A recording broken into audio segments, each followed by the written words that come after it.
Good morning, everybody. It is a gorgeous morning. I know it is morning here in the United States. Robert is with me. He is our director of music and programming, and I'm so excited to have him on board with our company. Now, he is coming live to us from South Africa, but he will be joining us in the United States here soon. I'm very excited. So all of you will be able to meet Robert. And he is really my, between him and Alex, you guys are like my shoulders to cry on whenever, we have to get business done. So Robert, first of all, I want the audience to get to know you. All right. So good afternoon, from sunny South Africa. Well, we're in the middle of winter, so when you are celebrating summer, we have the opposite. So we have a cold afternoon, and we're actually going through a bit of a drought. We've been going for a few years, but we had quite a few rainy seasons, and so we're hoping that the rain falls in all the places that we need water. So yes, and we do have electricity, we do have water, but we are going through a bit of a drought, and I don't have a lion as a pet, or we don't stay in huts. Darn it. I would have loved to have that lion come visit.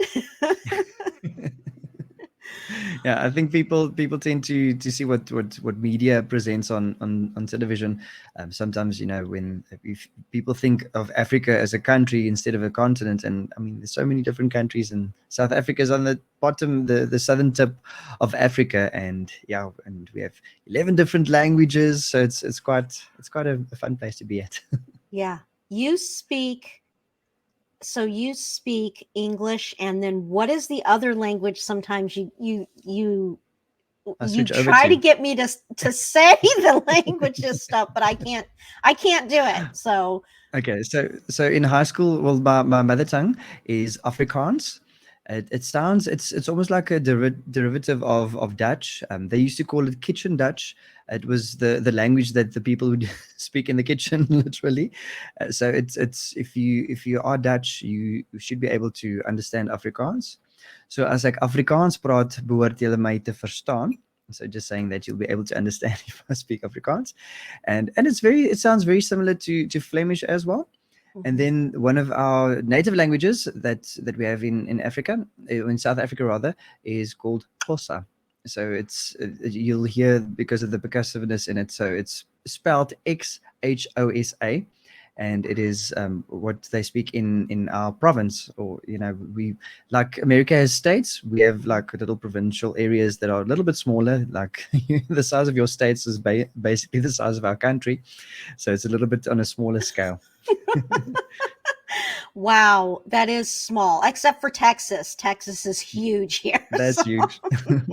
And also just the difference in English, like you have the American English. I always say that you speak American, we don't speak English. We have a different language. And there's certain things, like even the spelling would differ. Like often you use the Z in like surprise, and we use an S. We even say Z instead of saying Z. And certain things, like you say aluminum, we say aluminium. Aluminium. Yeah, aluminium. You actually make use of the letters in your word. Like aluminum. For us, we try to shorten everything. I mean, your name could be William, and for some reason we call you Bill. like I would probably be Bob. I know. It's a Robert. And it was funny, my son Robert, when he was first born, my neighbor said, "Do you call him Bob?" And I said, "Oh no, please don't use that name." Maybe Rob. Rob for sure, but not Bob. Yeah, we do Rob, but even then it's like, he likes to be called Robert, like his full name, and you too, I call you Robert. So that's it. Yeah. I don't know. It's funny because we have quite a few things that we like things in general that we have specific names for. Like if you're thinking of the traffic lights, we call it robots. Do you really? Yeah, we call it robot. The robot just went red. I'm going to Or start saying things that. like you say gas station. Yeah. We either say petrol station or garage. The garage. Oh, yeah. Garage to us is where we park our car in our Yeah, house. Well, I that's shouldn't true. even say that because nowadays people don't even use their garage to park their car. They use it as extra storage units, you know. Or for a Um, band. yeah. Or for a band. Yeah. If you we don't have room in our garage because here in Florida, we don't have basements. And in Yeah. Pennsylvania, we used to have a basement. So we stored all our stuff in the basement. But now we don't have basements in Florida. So you have to either store them in a storage unit or in your garage. And you know, storage units are so expensive sometimes. So we're like, Okay. we'll just use the garage. Yeah. No, like I said, But there's so many things that ooh, we say ooh, different. But like even like I know my brother deals with he does American saloon racing, so it's or oh, we call it stock cars, mhm. and he often imports parts from Texas, and it was actually so funny to hear him speak to someone with a very strong southern accent, and we refer to a transmission as a gearbox. So this Oh, person had no idea what it was. So then eventually it's like, no, it's a transmission, transmission. So to hear him speak transmission. American, it's actually quite entertaining. So you're going to have a culture shock when you come visit.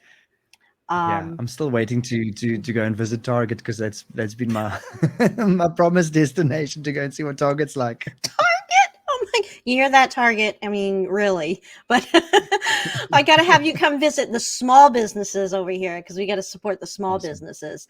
And there's awesome. lots of great small businesses that are flourishing, but then there are some that are not doing so well in this recession Yeah. today. And Oh goodness, yeah.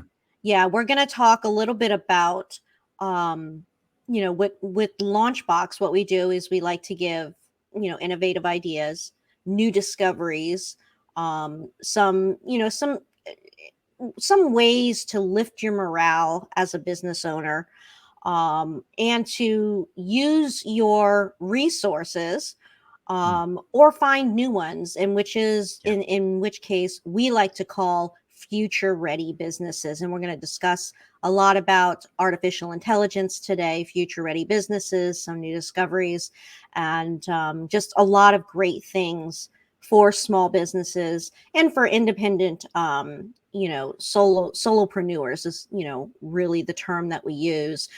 It's kind of like a single entrepreneur. So it's very difficult sometimes when you don't have staffing to help you. So we're going to give you some ideas and some, you know, some resources, and then you can, you know, shout out to us some of the questions you might have, or if you miss this and you watch it, you know, after Yeah. recording, then you know, just email us at geeks@xpcrunch.com and we'll get back to your Awesome. question. So, Robert, what do you have for us today?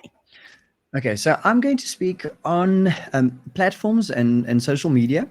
You know, if I'm referring to, and I think for the next few years, we're still going to refer to the years in lockdown. You know, it almost feels like technology has escalated at least like 5 years. It really pushed us into a direction of realizing that what will we do if we end up in a pandemic, or we stuck at home, or Mhm. and we need to still operate. We still need to eat. We still need to make money. Right. And one of the biggest things that popped out was on the gaming side. You'll find that a lot of people use platforms like Twitch or YouTube or Facebook for broadcasting. Hmm. Now, and immediately I know that in South Africa that we had certain services that were allowed to operate, and a lot of our businesses who would stream their either their products, or they would either like do through a specific platform, but they became almost like television stations, and Right. it was a necessity or a needed uh, business to carry on. But nowadays, if you think, you know, I think there's a law that you're not supposed to have a monopoly in America with Hmm. regards to being the only person providing a certain service, and literally hogging the prices.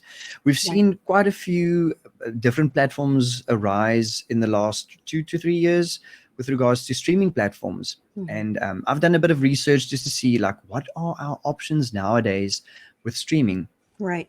Live streaming has become like a part of our daily routine. I know I listen to music on live streams. Sometimes I just Mhm. pop in to listen to live musicians, or if I'm seeing someone is playing a game or they're speaking about businesses. I mean, we at the moment we live streaming, so if you want to pick up any information or anything, it doesn't have to be pre-recorded information. It could be something that you can interact immediately and you can get answers. It's the whole interaction thing has become a part of our daily thing. People would speak up. I mean, even teachers, if I said something in a classroom and a student said, "But sir, I've read about this, why do you Mhm. say this? But Google tells me this," then I need to answer, say, okay, well, let's look at the context. Mhm. And I think also when you also speaking about AI, we're going to see a lot of incorporating things like that. Mhm. So recently we've been looking at platforms, and I'm just going to name a few things and see, what do we use the specific platforms for. We Mhm. have Twitch running at the moment. We've got YouTube. Kick is also going. We've got TikTok, Facebook, Trovo. We have D Live. Then we have other things like Yeah. Instagram, Mhm. Twitter.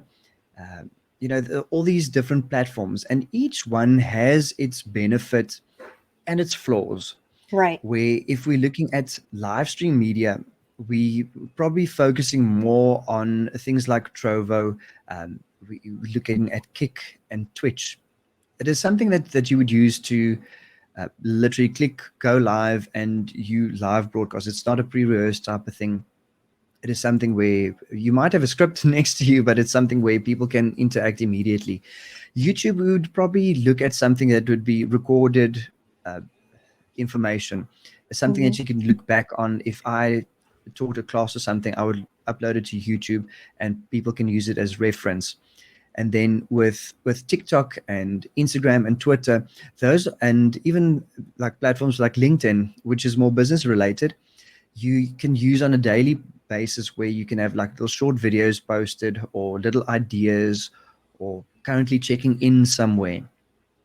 And all of these platforms have different things that we need to look at. For instance, if I wanted to use a platform to broadcast a church service, for instance, Mhm. Facebook would probably be something that would be ideal, especially if I'm the person hosting it and I am referring to the people by their names, because with Facebook you have your name and your surname, so it's actually real people.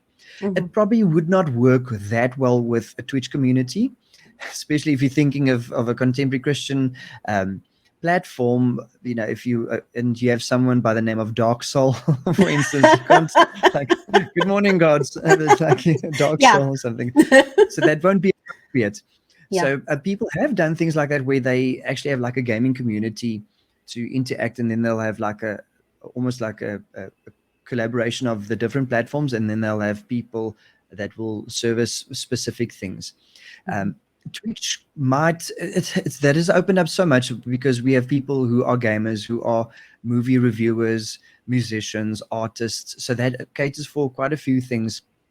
But you don't have that personal connection because you're working with an alias, Yeah. and you don't have that first name. Even with YouTube and with Kick, those and even the other platforms also with TikTok, where Facebook has a bit of a different thing, because it started off as a guide to find people that you haven't seen in years, or maybe Yeah. you went to school together and you've lost touch over 20 years. Now all of a sudden that person pops up. You can actually go search their name and you'll find the real person. You can see what they've been up to, what work they're doing, where they've checked in, where's the last time they had coffee. So those type of things are, it's true. That is true. That is very true. If they checked in somewhere, that very, very true. Yeah. So just to give you a bit of a summary, these platforms have been used to to create a income revenue, Mhm. and there's certain things, that requirements that need to be met if you want to be monetized on this channel. For instance, with Twitch, we see that you have to, for for some of the requirements to become an affiliate. So they have little differences, like if you become an affiliate or if you become a partner, then you have more or less benefits. To become an affiliate, you need to stream at least for 500 minutes in the last 30 days, stream on at least 7 unique days in the last 30 days, Mm-hmm. and then reach an average of 30 concurrent viewers and have a followers count of 50 people. And Right. then the stream benefits, basically you have a 50% split with the revenue, where you have the opportunity to have people to subscribe to your channel, and they Mm-hmm. pay $4.99 and you get a 50% split. And then they have little things what they call bits, where you also get a share in those. And then with a partnership, they go up to a 70% revenue split for the streamer. And then So if we look at let's break this down really quickly. So for those businesses who might be interested in gaining some revenue off of their streaming, yeah, Twitch obviously is going to be very good for if you are, let's say, a solopreneur or an artist, yeah, or in the entertainment type industry. Twitch really is going to be more of that platform. However, I have seen some of Twitch's categories moving over towards like education yeah. and design. So they do have some of that, but I think a majority of it is the for the artists and the entertainers. Am I correct with that? I Like, agree. Yes, yeah, I yeah, totally agree. I think a lot of people would want to be on those platforms, but sometimes it's difficult to see your business hmm, on that specific platform, and obviously your target market. right, Because we tend to think, it would be people or kids watching from the age of 13 up to say like 25, but right, it does range a little bit wider than that. hmm, Although certain streams are 18 plus, where, say for instance, if they don't use business language when hmm, they do present their streams, or it's just not family appropriate. So we try right, to, with our platforms, try to incorporate as many people as possible. So because at the end of the day, the kids might not be the ones spending on the platform, but it might be the parents. So hmm. if you convince, or if you have the loyalty of the kids, then at the end of the day, kids know how to manipulate their parents to get their Right, wallets. right. Exactly, exactly. So that's I think, for us, because our company really delves in several different categories, Yeah, from business to entertainment, and even to, psychology, with yeah, mindful gaming. We utilize different platforms. But I think, yeah, that so if you are a solopreneur, or you're an artist, we'd highly recommend, looking at different platforms that have to do with, focusing on that demographic and yeah. those topics. I think Yeah. you also mentioned Facebook for Yes. for streaming. Okay. And that one Yeah. is I personally, that's one that we use as well quite often. Hmm. No, we're not saying any platform is better than the other. We're Yeah. neutral in this, but we're really limited. That's the issue. True. And so I think Facebook, we use that a lot of times for businesses. Businesses do use that, like you mentioned, the church, as well, streaming Yes. Yes. for Facebook. What do you think about it for? Because you can stream on LinkedIn, but you have to have Yes. a certain account. Like you have to have a certain number of people, right? Yeah. So if just before I jump to the LinkedIn one, Yeah. with regards to the Facebook one, Hmm. the limitations are actually quite vast, because if you look at the level up program, they are kind of exclusively for gamers. Mm, And the thing is, you need to be streaming a game to be able to form part of the level up program. I'm not finding any information that goes against that knowledge. So right. you have to stream for at least 4 hours in the last 14 days, and you Hmm. need 100 followers, and to be able to be acknowledged. And the thing is, you also need to be in a country that allows you to monetize. And I know for quite some time I wasn't able to monetize on Facebook streams, because Right. South Africa wasn't part of it, it wasn't allowed, which is actually quite strange because Hmm. we are quite heavy on Facebook, and Yeah. streamers receive $0.01 for each star, which is like their little incentive thing. Like on Twitch, they have the bits. Right. If you like throw stars at the entertainer in that sense. So when you do stream, you don't you aren't monetized for specifically just for streaming in that sense. Right. So it's so you not necessarily encouraged to stream other things other than gaming because they had the Facebook gaming thing. Right. So with LinkedIn, it's also very similar to what they do with TikTok, that you also need a certain amount of followers before you can go live. And I think it's just the integrity of the platform, Right. where nowadays you have so many what they call bots. It's a either like a scripted program or something. Mm-hmm. I would almost say like a little virus or something, but it's not all bots are bad. Right. Where it's like a little robot character or something that actually lies in your either in your stream or in your following thing. It's a little script that's been written by people, and what it would do, it would actually that's why often you find if you had to click on something that says, "Are you a real person?" then you have to Yeah. click and you have to. So it has those checks to make sure that you are a real person, because they actually have scripted things that either raid your channel, and some of it, there's also been I think it was 2020 2021 where Twitch also experienced a lot of hate raids, where these bots would either raid channels that um, represent a specific group, Mm-hmm. especially if I'm thinking, a lot of the LGBTQ plus Mm-hmm. community had hate raids, and then they would say inappropriate. These bots would say inappropriate things in the chat, Mm-hmm. and with that, if you don't moderate it properly and deal with it, your channel actually gets removed from the platform, Right. because it kind of thinks that you allowed this to happen. And sometimes it's just people being vindictive, and or they have other opinions compared to certain other racial groups or belief groups, or um, groupings in general, where they have their own opinion that isn't necessarily legal. Mm-hmm. And then you risk the chance to actually carry on with your platforms. So that's why they put these astronomical amounts of follows and interactions to allow you to go live first. Right. And I think And in a I think way, yeah, with LinkedIn, you also have to be a creator in creator mode in order yes, to stream as well. And there are certain restrictions for making sure that you are a creator, yeah. with that content as well, which is Yeah, and also with the yeah. verification, yeah, Hmm. to verify that you are a legitimate business, because LinkedIn being a business platform, Yeah. you have to be so careful, not to lose integrity, Hmm. compared to, because we see that there's so many other companies that are doing the live broadcasting and using it, like I mean, we didn't even discuss Reddit or any of those things, and which is also a bit more on the gaming side, you would think, Hmm. but I wouldn't necessarily take everything serious with what's happening on Reddit, but I would trust the LinkedIn side more than I do the others. Right. Right. Yeah. So with regards to other streaming platforms, like I said, like we spoke about YouTube.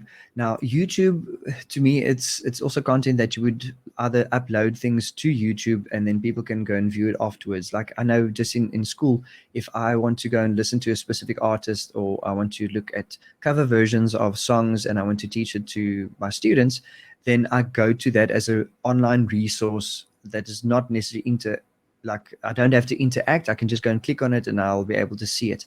Now, for them, they've also been experimenting with the online, the live broadcasting thing. And in my opinion, I'm not 100%, that it is their main market, Hmm. because people see YouTube as that after recording type of thing.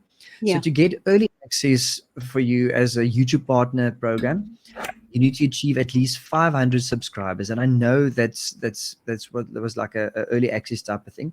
And you need to have 3 valid public uploads in the last 90 days, Hmm. 3,000 watch hours for the past 12 months, or 3 million valid public short views. Okay, so they have like in the last 90 days, so 3 million views on shorts. It's quite Wow. hectic.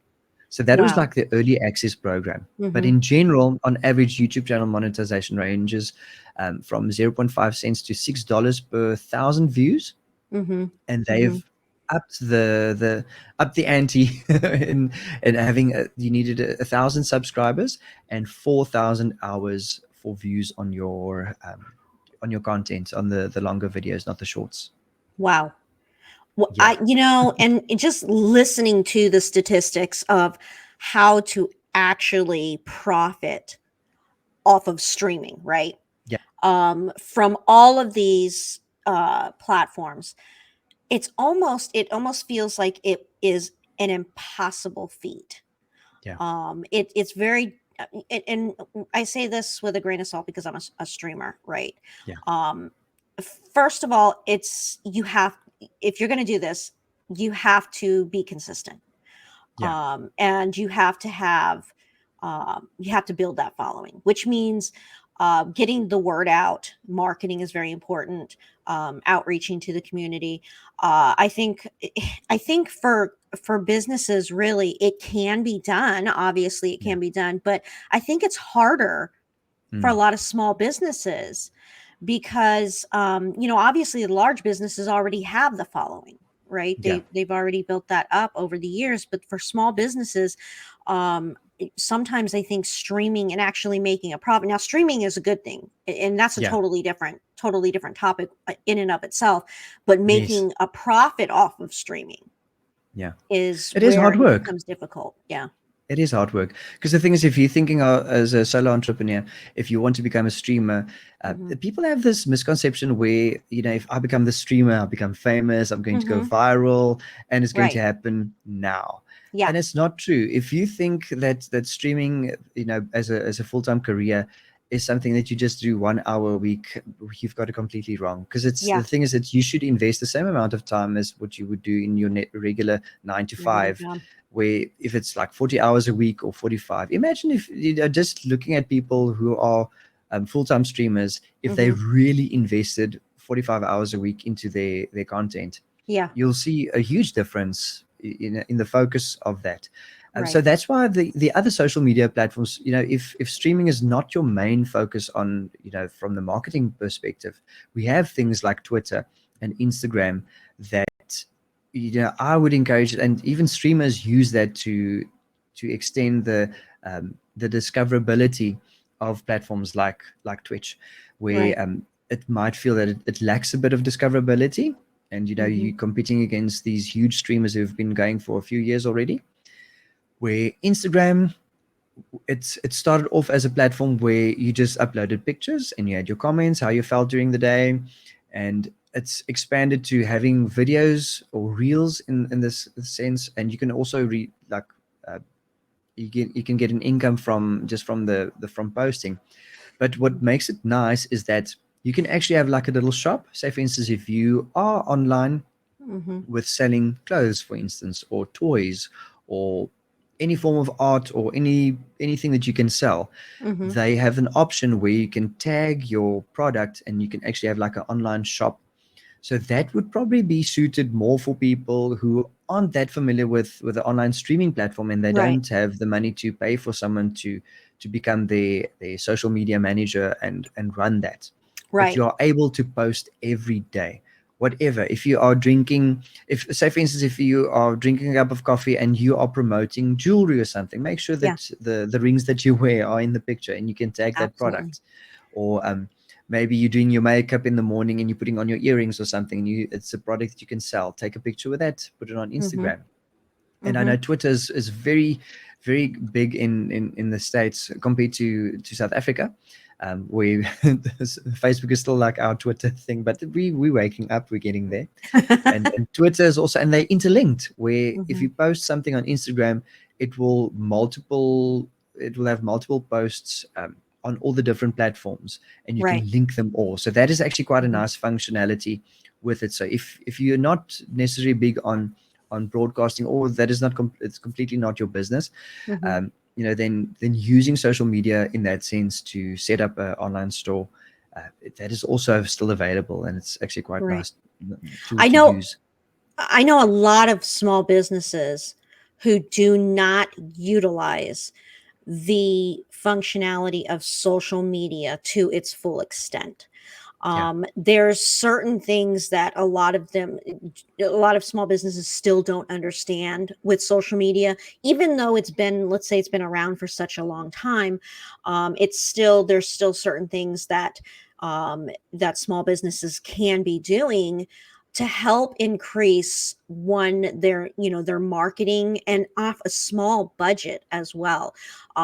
It's just like the shops alone. There's a lot of people that don't understand that you can utilize shops and tag. yeah, And I think the issue is that small businesses still have this mindset that one, social media is something for the younger generations, and they just yeah. chat with each other.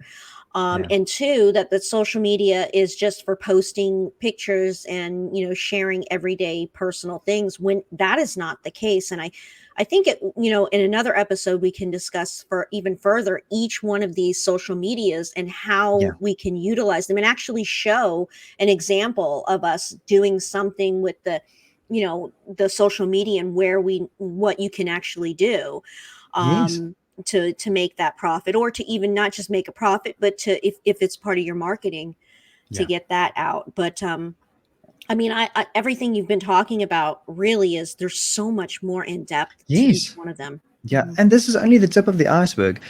Still thinking of the next, like the next streamer, Mhm. and a lot of the people who basically were stuck in lockdown, and I'm thinking the people who benefited from these platforms were the people who weren't able to work Mhm. physically. So it was Mhm. your actors and your movie stars and your singers and your artists who needed traffic, who needed people to come into the shop or needed to attend your concert. Right. So these people are the ones that jumped onto the bandwagon immediately. Even athletes, I mean, all of a sudden they're giving us tips how to lose weight, how to get fit, how to train at home, things like this. Mhm. And what happens is, as business people, if we have sponsors or have people partnering with us, you want to hold on to that partnership, Mhm. and you want to go out of your way to make sure that the people who support you also benefit from your existence on these platforms. Mhm. And so many have, and I'm thinking of athletes where they've joined companies, and I'm thinking all the, like the sports brands, or even with nutrition, where there are so many to choose from.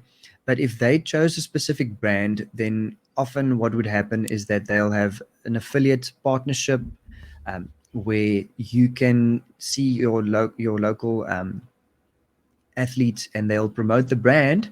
And then if you use their login code, or discount voucher or something, or coupon, then you can get discount on that product. Say for Mhm. instance, if you were someone that used protein shakes or energy drinks. And Right. we find there's quite a few people who reach out to the streaming community or to athletes, and they utilize that. And usually also they look at what profiles do you have on which social media. So then if you have a Twitter, Instagram, and you have a YouTube, and for instance like Kick, then you can advertise that, and you can either get like a revenue from like a discounted price for your clients, and Mhm. then you also get a kickback from the sales. Right. Right. Um, there's so much to learn with social media, and honestly, I would love to start a social media with people. So if Yeah, anybody is out there, I'm all for entrepreneurship and development of new technology. So hit us up. Honestly, we'll help you. yeah, We're ready for that new social media. It's just it's in my fort. Plus, every single time I log on to my Facebook, I'm like, this could be. And I am one of those OCD people, so I'm one that would be like, okay, no, this tag needs to be over here. We need to have a tab here, a folder for this. We need to make sure. yeah. I'm just so my social media would be so detailed. That's good. And I'll make sure that we also post on our social media. I've got a little list that I pulled from, what is this? From stream charts, just to give, if you're thinking of becoming a streamer or using social media, then it gives you the breakdown and it gives you options. And then you can utilize the best one that works for you. So I'll make sure that we have a post on our social media. Yes. And in the meantime, if you want to get a recap of everything that Robert has mentioned, as well as the stream chart, you can go to and I know a lot of people say, oh, I didn't realize that you have this. We do have an online magazine, and it's called xpcrunch.online. It's called CrunchBOX. And we have a lot of geek careers and professions and small business ideas and work-life balance. And we'll be adding all of our podcasts and recaps on there as well. So you can make comments and kind of get an idea of if you've missed something. So we'll add that to our xpcrunch.online. So be sure to check out CrunchBOX. We have some great articles on there as well too. I know Nova, who it does our, she does a lot of article writing and she does our digital artwork. She has some great articles coming up that are going to be posted on there too. So if you are interested in being a guest author, you can get some publicity. And we shout out and add, talk about your expertise in your field of work. Or if you're a business owner and you want to be a guest poster as well, please head on over to xpcrunch.online and fill out that application. We would love to have you. So, awesome.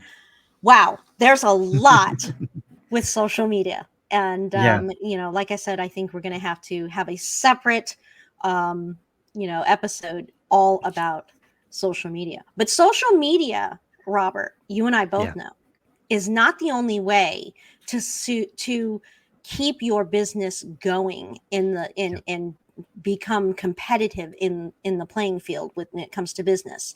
There are several other ways that you can stay afoot in this this recession or whatever we're going through, and fighting as a small business or a solopreneurship. Trust me, I understand my business struggles too sometimes. And sometimes as an entrepreneur or a business owner, you get very frustrated on, what am I doing wrong? Where can I increase my profit, or what can I do to keep my employees, from not leaving me? So, it's really important. And this is really where this comes in. Now, this is called a future ready business. Okay. Future ready business is really where you need to start focusing your whole energy. And if you are not familiar with a future ready business is, let's take a look.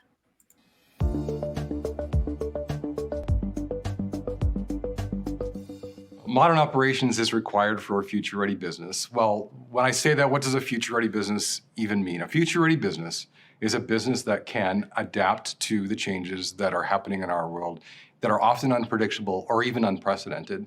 And those changes can be anything from a global pandemic to supply chain disruptions to global unrest in different kinds of ways that impact how you get business done. And it's not just the ability to survive in that kind of environment, it's also the ability to take advantage of opportunities to build new capabilities that maybe weren't even part of what you needed to do before, that are now a key component of your ability to grow and survive and flourish and innovate as a business. So how does modern operations support that?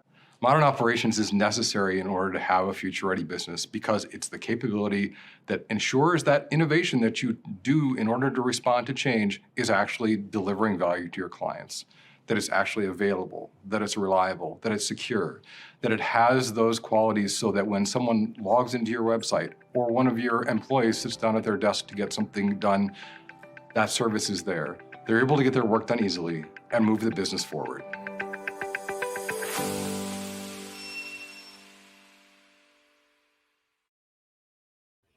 So we're going to talk a little bit about future ready businesses.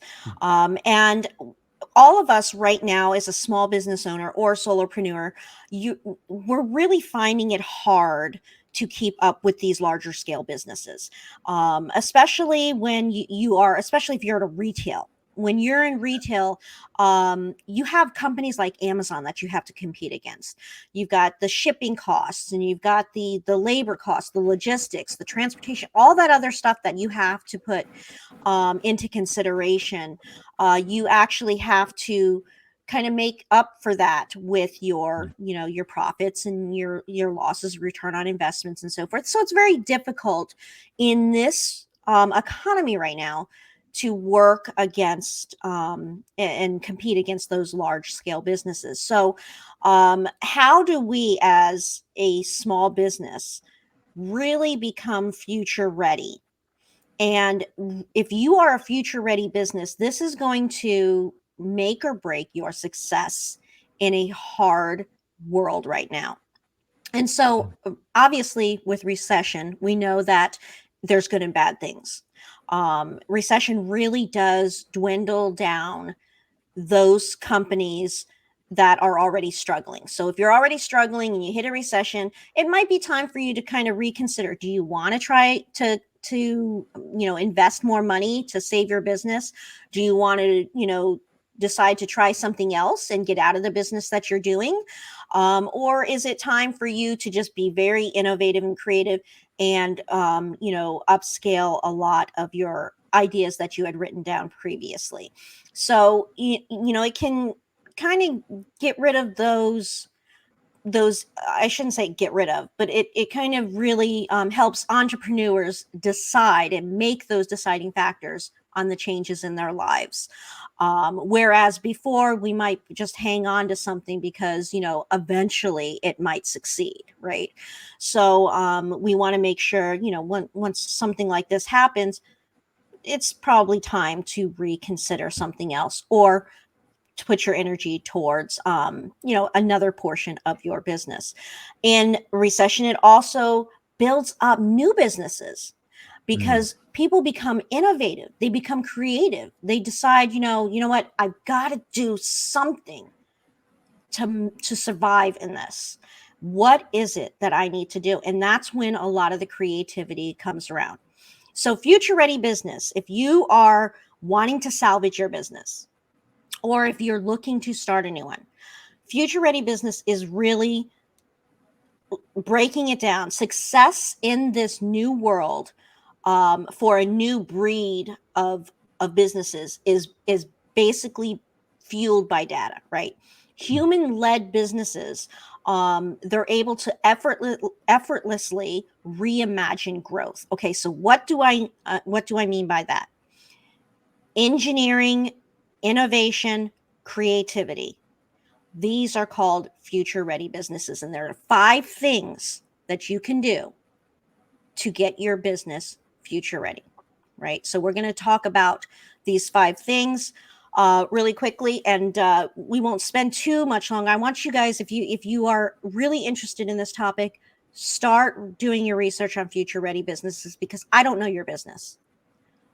So you know your business, and you know where you can utilize this future ready steps to help with your business. So let's start with seek and scale new growth. Okay. So what you need to do is you need to redefine the industry and the growth potential. All right. Redefine it. What is it in your business? Before, you might say, well, my business was whatever your business mission was, right? Relook at that. Go back to the drawing board and look at your business plan. Redefine what your business actually is. If you were all about putting that energy into making profits off of advertising and it's not working because businesses aren't buying advertising, then let's go back to the drawing board, look at the industry, and look at the growth potential in other parts of your business. All right. So seek and scale new growth in other areas, right? That's number 1. Number 2, You want to create and deliver winning experiences. Now, co-created with other people and flexible delivery with partners is a possible and a viable potential for a business growth, meaning look outside that, create partnerships, reach out to other small businesses that might be struggling, find ways to connect so that you both can grow. Okay, so you want to create and deliver winning experiences by partnering and being flexible. You know, don't go into a negotiation table and say, I would like to partner with you, but here's what the regulations are because I need to benefit from it. The other company needs to benefit as well. So you've got to have that wiggle room when you create and deliver a partnership, but be sure to find other small businesses to grow.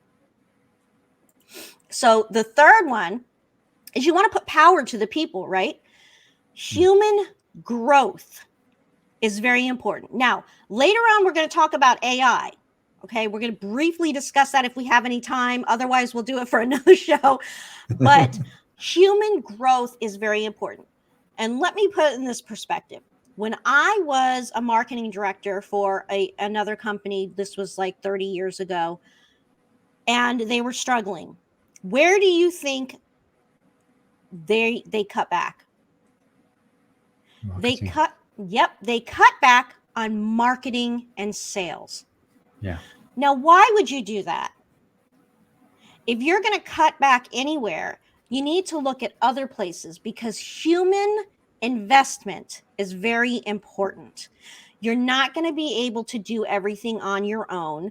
And let's say 30 years ago when I worked at this company, social media was really just kind of an idea that was flourishing and it was becoming new.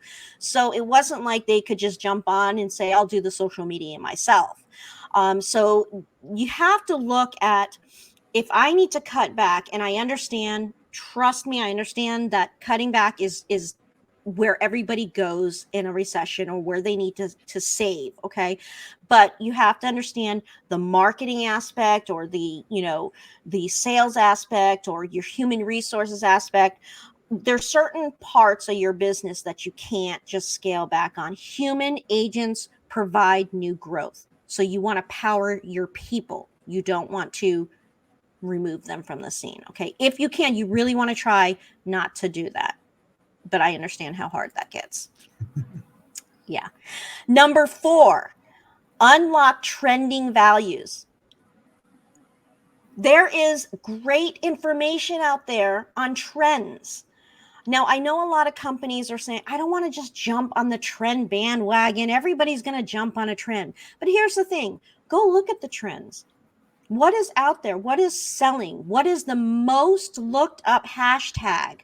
What is everybody really interested in? And then utilize your own perspective for that. Don't just say, oh, everybody's buying these binoculars. I better invest in the binoculars right now. No, how about you utilize an idea in investing something that has to do with binoculars, but isn't necessarily that specific trend, because now you're going to have competition all over the place with everybody trying to buy a binocular, right? Or trying to get into the binocular business.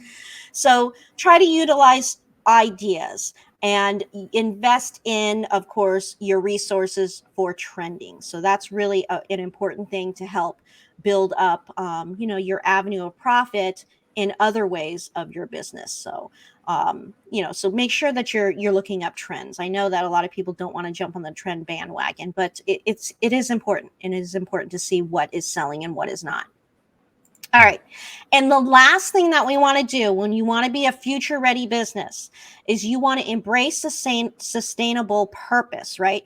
You want to integrate your strategy, deliver through an offer, executing operating models. So you want to look at your whole business. All right. Sit down with your team, look at your entire business and see where that model is taking you now and where you need to readjust certain things in your, maybe it's logistics you have to you have to kind of work with. Maybe there's something in advertising or marketing department, the human resources department. And I'm going to tell you right now, when you are dealing with human resources right now, a lot of people are losing their jobs, a lot. And a lot of people because of AI, it's a lot of people in human resources, and it's a lot of people in the development scale, artists, voice and music and creativity. They're all, a lot of that is downsizing. So where else can you utilize that, right? Look at your your whole strategy, and let's see where we can move from there. What do you think about those 5 tips, Robert? I think it's amazing because I was just thinking of all the different industries that I used to work in, and at one stage I used to work at a fast food restaurant. I was managing the one thing, and seek and scale new growth. And we were looking at some of the older buildings, and where they had one entrance, and the people would be served from the one thing. And as soon as they opened one section of the shop and added a window, and they actually just redirected the traffic and they made it into a drive-through. They had it was, I think, the one shop with the minimum was a 30% growth on their sales, because it's already a fast food restaurant, and just incorporating a drive-through already there, it was like another business inside of the other business. Mm-hmm. So just thinking out of the box, it doesn't necessarily have to cost you thousands of dollars to upgrade or to change things around, just to make sure that your business is, you have your aces in the right places, and your just the way that you set out your shop as such, that it could work out quite efficient. And every now and then, people get bored, or they get like store blind in a certain instance. Upgrading your thing, or just changing your look every 5 years. I think it's even more often now. They do it every 3 years to Right. to attract new clients. And I was also thinking of create and deliver winning experiences. Sometimes even just the way we look at service recovery. If you had clients that were upset, or they weren't happy with your service. We had a motto with the fast food restaurant that I worked at, where we said that it's easier to keep a customer happy than to find a new one. Mm-hmm. So maybe go and utilize those complaint letters, and go through them and think, how can I make this person return to being a loyal customer. And often you find that the fact that you spend time investing in that complaint, and most of it's legit, where you find either your service times are too slow, or certain things that you need to upskill, that they're actually giving you the opportunity to improve yourself, and you Mm-hmm. find that you actually you become a lifelong friend to this client, because you actually took the time, and to try and sort out their query. Yes, and that's so important in today's world, because one of the biggest things is, a lot of companies or a lot of customers will go to the internet to look up reviews, right? Yeah. That's really important. However, most of what I find, people don't take the time when it's good service. But Yeah. if it's bad service, they will take the time to write up a review, right? Yeah. So what I like about businesses, when they do have those bad reviews, I like businesses that respond to that, right? Yeah. Businesses that will explain, and be very be very forward about what had happened, without revealing too much or making the customer sound like they are the bad person, right? Yeah. So it's really important, and I think that you hit the nail on the head when we talk about power to the people itself, not just to your employees, but to the people in general who are your customers, and turbocharging those people to Yeah. utilize as peer referrals. Meaning, if someone does have a bad experience, they come back and they'll tell their friends, or post on social media, yeah, I had a bad experience at first, but the the owner came back and said, this and explained it, and then I understand it so much better, and it was my fault, I didn't realize, whatever. It gives people a chance to explain, and then it makes you seem better, because nowadays, in the one thing that businesses need to understand is that this generation of customers don't like fake. They are not about fake. And this is why streamers have become so popular, because they are real. They are real, and they will tell you exactly how it is, whether you want to hear it or not.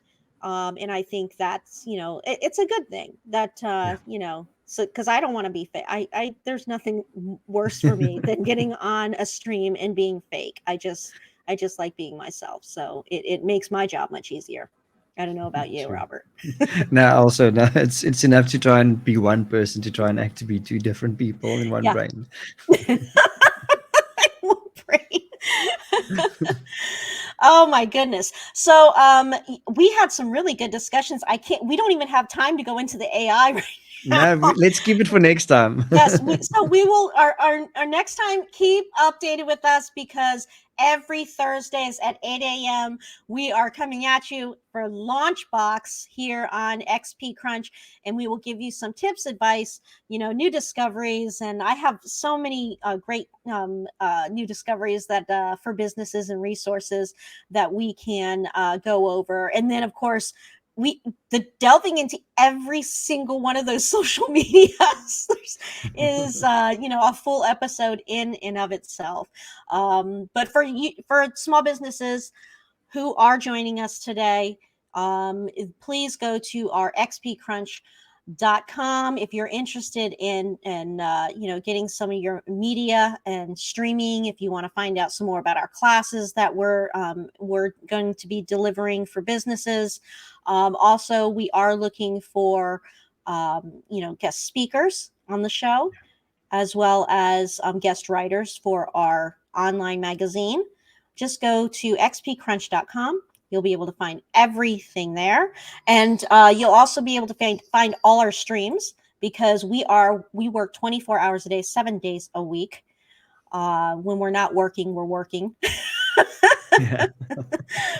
You can find all our speakers and sponsorship information for our streams at xpcrunch.com/streams, because we have some really cool streams that are out there that can help you get the word out for your business. Robert, it's always, we brainstorm like crazy when we're not. And also, just to remind our viewers, while you're watching, if you're either watching on Twitch or on YouTube, on Twitch you can pop the follow and just click on the little bell notification, then you'll know when we go live, or subscribe on the YouTube channel, and then you'll know when we post new content as well. So that's cool. We always work together on interesting topics, and also want to encourage people, if they drop something in the comment box, or send us an email, if there's anything that they would want us to cover by any chance. That's also, if they have any suggestions or any thing that they feel that they really want some information on, we can try and see if we can find an expert on it, or we'll do our research and we'll bring it to you as soon as possible. Yes. Yeah. Let us do your homework. I'll just pass it on to Robert. That's it. We'll be your AI. Yes, absolutely. Thanks everybody for joining us for LaunchBOX. We look forward to, I think Saturday is our next one, right? Is XP Crunch. So we'll look forward to seeing you on XP Crunch on Saturday evening at 7 p.m. Thanks for joining us, everybody. Bye-bye.